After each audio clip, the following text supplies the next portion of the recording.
Succession is kind of a hard sell. It's about spoiled, near 40-year-olds leveraging their personal relationships to further their careers in mergers and acquisitions. Every time I really try to explain the show to someone, it's really hard for me to get them invested. But why are people into this show? Why does it have such a big fan base? Well, I think the show kind of said it best itself. Watching you people melt down is the most satisfying activity. We aim to please. We see 4 children born into wealth at the mercy of an unforgiving media mogul father. Their history of abuse and torment comes out in the personalities and the desperate attempts at power as they keep trying to go for that cherished CEO position. This is totally not about the Murdochs, by the way. This is just not about them. Each one has their own layers, internal conflicts, and distinct personalities. However, the one we're really going to focus on is Kendall Roy. Now, you might have noticed a lot of water in Succession. You might believe that Kendall Roy likes to float, that he's maybe an okay swimmer. That's all the show wants to say, right? But what if I told you the water isn't water? Now I see you're staring at the screen, completely amazed, asking yourself, how could this even be possible? Well, the truth is, to Kendall, the water represents something else. One could even say it's a metaphor. Oh shit! Now, in all seriousness, it's not a leap to say that Kendall and Logan Roy's back and forth fuels the engine of Succession's story. You can define each season by tracking the state of their relationship. It drives the plot, and all the other characters grow and evolve while reacting to the consequences of this gigantic, never-ending war between father and son. The show introduces Kendall working on an acquisition. He's at the forefront of an effort to bring Vaulter, a BuzzFeed analog, under Waystar Royco, which is his father's company, and bring them under their umbrella. But the one problem is that Lawrence Yee, Vaulter's founder and CEO, fucking hates this guy. Kendall opens their conversation by saying, I think Vaulter is the shiz. In a painfully transparent attempt to bro out, thinks that if he presents himself as chill and approachable, that Lawrence will probably want to close the deal. He needs to be validated. And when Lawrence implies that Kendall doesn't deserve this position, Kendall doesn't really fight back. In fact, he visibly kind of falters. Later in that episode, we kind of see why that is. It's because he can never really make sense of his father's muddled expectations. Kendall Roy has never felt worthy. He's internalizing his self-loathing and a profound insecurity that he band-aids by seeking affirmation from the people around him. His colleagues, his ex-wife, his siblings, and most importantly, from his own father. He has a safety net for when that doesn't work, and that's drugs. The show throughout its run produced an impressive number of unique and creative angles to shed light on and develop the relationship between Logan and Kendall. But to really get a complete picture of their connection, you only really need to examine one motif that features prominently throughout the show, and that's water.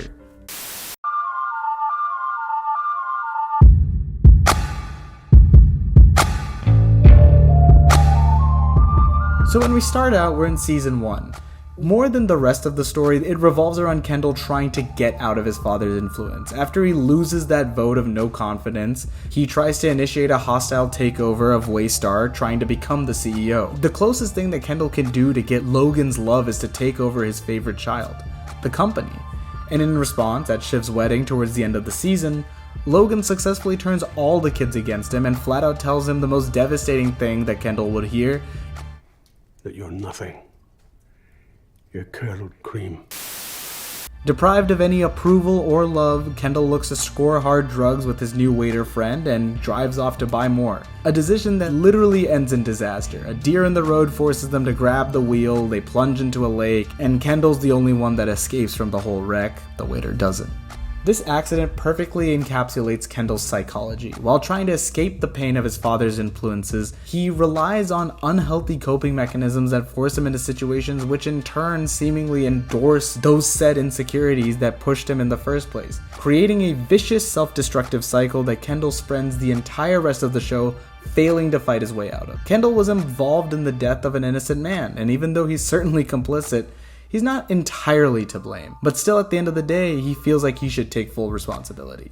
To emphasize that point, Logan convinces Kendall that the world at large will share his perception of the crash, that he's an irredeemable killer. And then he continues to go on and blackmail Kendall into pulling out of the takeover. But Logan offers Kendall an emotional lifeline: his own approval. Exactly what Kendall's been shooting for this whole time, even if it comes at the expense of making a name for himself. The water to Kendall embodies Logan's influence. Looking for a reprieve from Logan's condemnation, Kendall triggers a series of events that result in a man's death.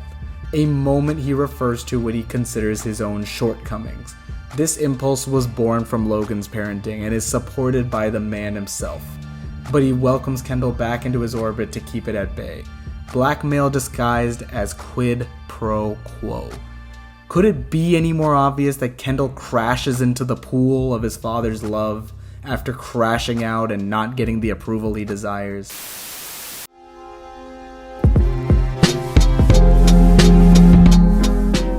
Succession Season 2 opens with Kendall floating in a hot tub, with only his head above water, a representation of his headspace at the time. He's relying on Logan's love to escape his guilt and self-hatred, and it's keeping him alive, it's keeping him afloat. But just barely. In the following episodes, Kendall becomes Logan's devoted servant. He helps Logan dismantle his Vaulter's acquisition. He works tirelessly to fight the takeover, and both of these things were his own efforts that he started in the previous season. And he secures Waystar a shot at buying a rival news corporation. But his guilt bubbles up through the surface of his efficient exterior. Kendall still uses, he shoplifts, he's always on the verge of a breakdown. In fact, one of my favorite scenes from the show is Kendall being tempted to talk to Shiv about his guilt. However, it's so overwhelming that he has to walk away before he can even say anything. Logan knows this. He's quietly suppressing reports of Kendall's thefts and seemingly perfectly aware of his drug use. When Kendall contemplates the idea of committing suicide, Logan puts barriers on the top of the building to prevent him from doing so. When Kendall questions his thinking on the Rhea Jarrell situation, Logan punishes Kendall for even considering it by forcing him to interact with the dead waiter's family. As the season ends, Logan decides to turn Kendall into the face of a huge scandal, the Bright Star scandal, a move that will certainly get Kendall prison time. Kendall initially accepts Logan's choice, believing he deserves jail after all of his involvement with the waiter's death, that this somehow makes up for that gigantic guilt. But Logan argues that Kendall has nothing to feel guilty about, that the waiter didn't matter, no real person involved. The contrast between Logan's stance on the crash at this point and his description of Kendall's guilt during the whole takeover completely clarifies Kendall's warped perception of his father. In the final scene of that season, Kendall finally recognizes that his father is a deeply toxic influence and publicly severs the relationship, a move made to ensure that he becomes the killer that his father said he wasn't.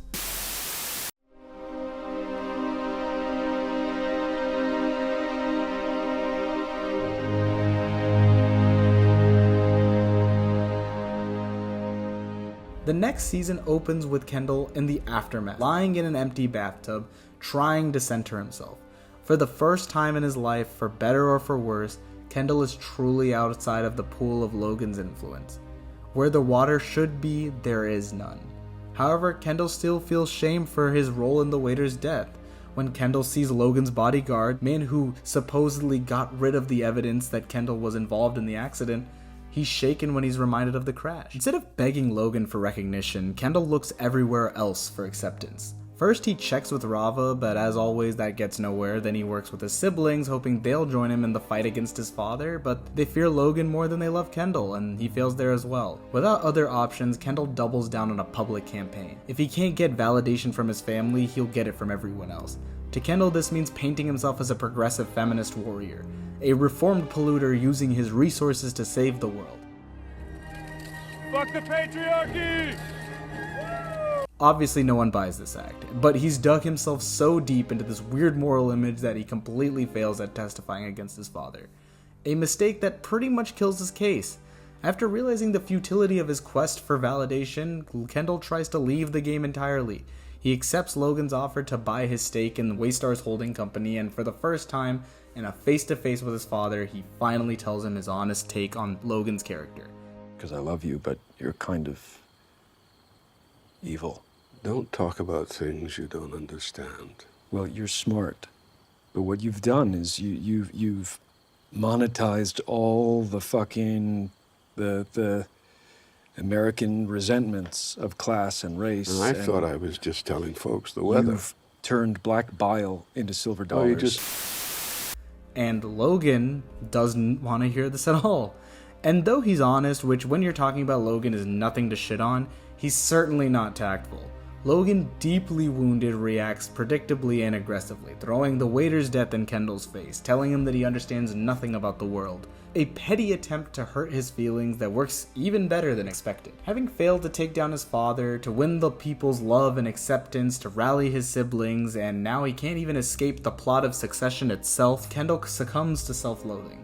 In what amounts to either a gross lack of care or an outright suicide attempt, Kendall, drunk, nearly drowns in his swimming pool, completely enveloped by the mindset that Logan has instilled in him. He again narrowly survives and rotates through past behaviors in a vain attempt to suppress his worst instincts.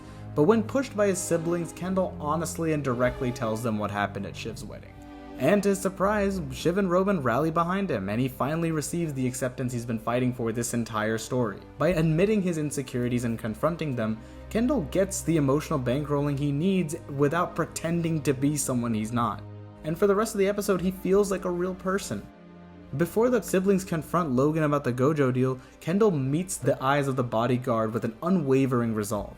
He's no longer deterred by the man's knowledge of this accident.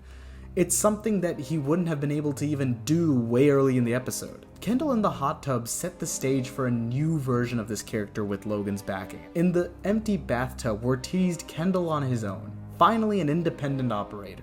Once that fails, Kendall nearly drowns, an illustration of him at his lowest point, succumbing to the ideas that Logan has instilled in his head from an early age. But what about Logan's relationship to water? Late in the first season, after the Roys have a half-hearted attempt at family therapy, Logan takes a private dip in the pool at Connor's ranch house. It's the one time we've seen him let his guard down. Before he floats in the water, he takes his shirt off and reveals the scars on his back. Tokens of the abuse he served at the hands of his uncle. Earlier in that episode, during a break in their therapy session, the doctor that Logan called in tries to dive into the pool without realizing how deep it is, and he completely hits his face against the floor, leaving his teeth splintered and his mouth ruined. Logan's ability to float in the pool so comfortably and exposed is in and of itself his armor. It's why his therapist couldn't just dive right in and solve the Roy's problems. Logan would never let that happen. He can't earnestly realize his culpability in the way his kids turned out. So when his therapist attempts to metaphorically and physically confront the problem, he runs into a wall.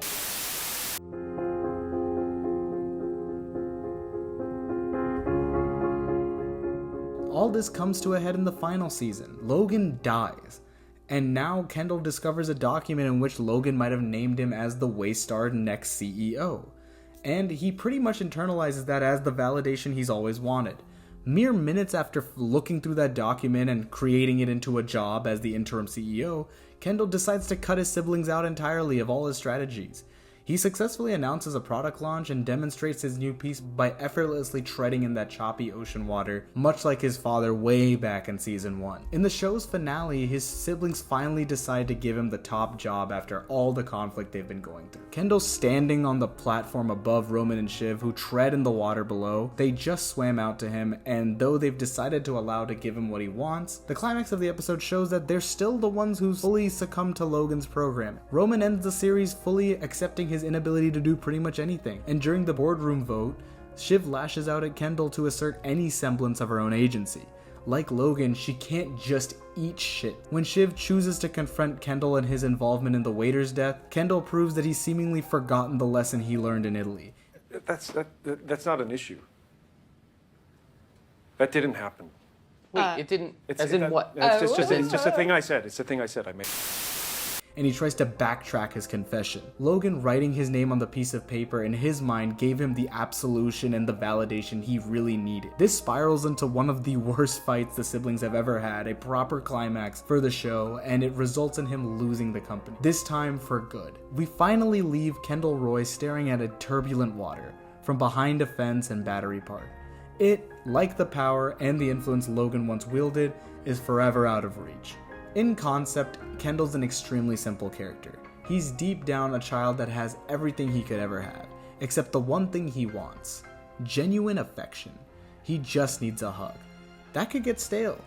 But this one extremely simple motif highlights how the writers made him more complicated by zeroing in on both the source of his pain and the toxic real-world manifestations of that drama. In turn, Jesse Armstrong's well-rounded writing and Jeremy Strong's commitment really create a character who is both really hard to watch, but also extremely fascinating. He's a character that we can completely sympathize but completely hate at the same time. It creates one of the most complex characters I've ever seen in television. Not bad, Jesse. Not bad. Fuck off.